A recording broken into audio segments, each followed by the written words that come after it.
बोल पपीहा कोयल गाए,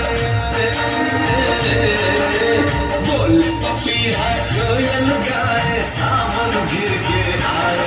ऐसा देश है मेरा, ओ ऐसा देश है मेरा, ऐसा देश है मेरा, हाँ ऐसा देश है मेरा।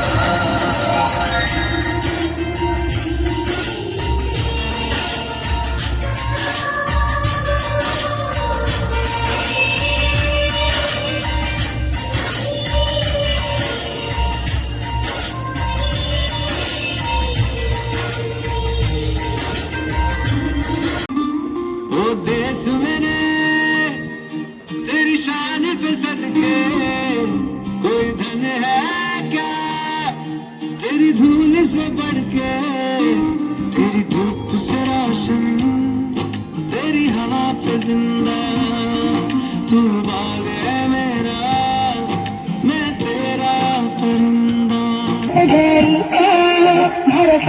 बाजी में तो घूम बाई सा, बाजी में तो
इनकी एक टीम बनाई हम लोगों ने, और जो साथ की टीम थी उनमें 12 जो होते हैं, शानदार गेम दम पे बिना किसी कोई खास प्रैक्टिस के वहां तक वो गए थे, फाइनल तक गए। फाइनल में तो हार चुकी थी लेकिन वो काबिल तारीफ है, मैं उनके नाम बता रहा हूँ। खिलाड़ी बहुत शानदार मैच करती है। जब भी कोई पॉइंट टीम लेकर आती है तो शानदार जोश से भर जाती है। हर क्षेत्र में केवल कबड्डी नहीं है, शानदार तो रेडर रही।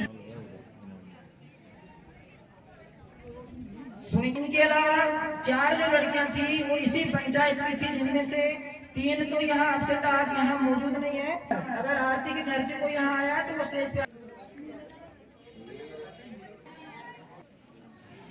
और इस अवसर पर नमन करता हूँ उन शहीदों को, बलिदानियों को, क्रांतिकारियों को, जिनकी शहादत के बाद अपने को स्वतंत्रता मिली और स्वतंत्रता के बाद में एक सुंदर संविधान मिला।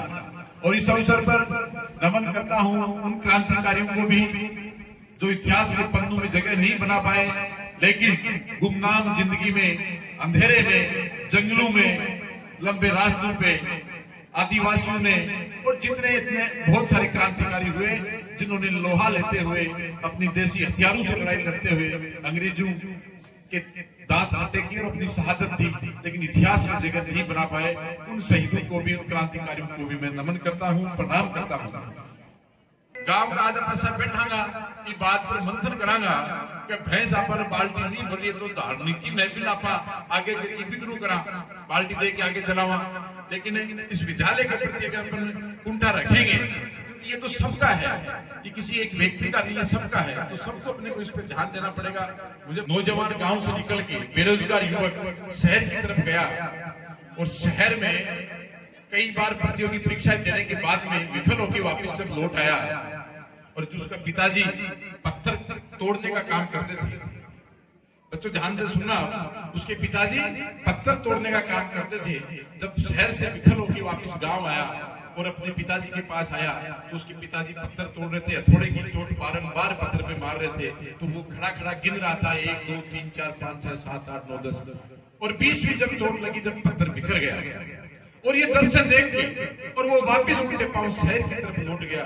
और कुछ समय बाद वापिस जो है वापिस गांव आया, अपने पिता के पास आया और प्रणाम करते हुए कहा कि पिताजी, आपकी सीख ने मुझे आज सफल बना दिया है और मैं पूरे देश में आज 30 नंबर की रैंक प्रतियोगी परीक्षा में लेके आया हूँ। और अपने पिता से गले लग गया और भावुकता में आंसू बहाते हुए उस दृश्य को याद करने लग गया कि जिस तरीके से मेरे पिताजी उस पत्थर पे प्रहार कर रहे थे, कौन सी प्रहार में पत्थर टूट जाए, लेकिन वो 19 जो पत्थरों पे प्रहार किए हथौड़े के, वो निर्थक नहीं थे। वो 19 प्रहार जो थे उस हथौड़े के जो पत्थर पे लगे, वो अपनी विफलता की जड़ता को कमजोर करने का उन 19 प्रहारों ने काम किया और 20वें प्रहार में वो पत्थर टूट गया। इसलिए कभी इस तरीके से निराश नहीं होंगे, अपन सफल नहीं हो रहे तो अपन चोट लगाना उसको छोड़ दें और पत्थर को तोड़ना छोड़ दें। चोट बारंबार लगाएंगे तो निश्चित रूप से वो पत्थर टूटेगा। इसलिए कभी हताश नहीं होंगे और निरंतर जो है प्रयास में आप लगे रहो। ऐसी आप सबसे हमको उम्मीद है ताकि इस गांव और समाज का नाम रोशन हो।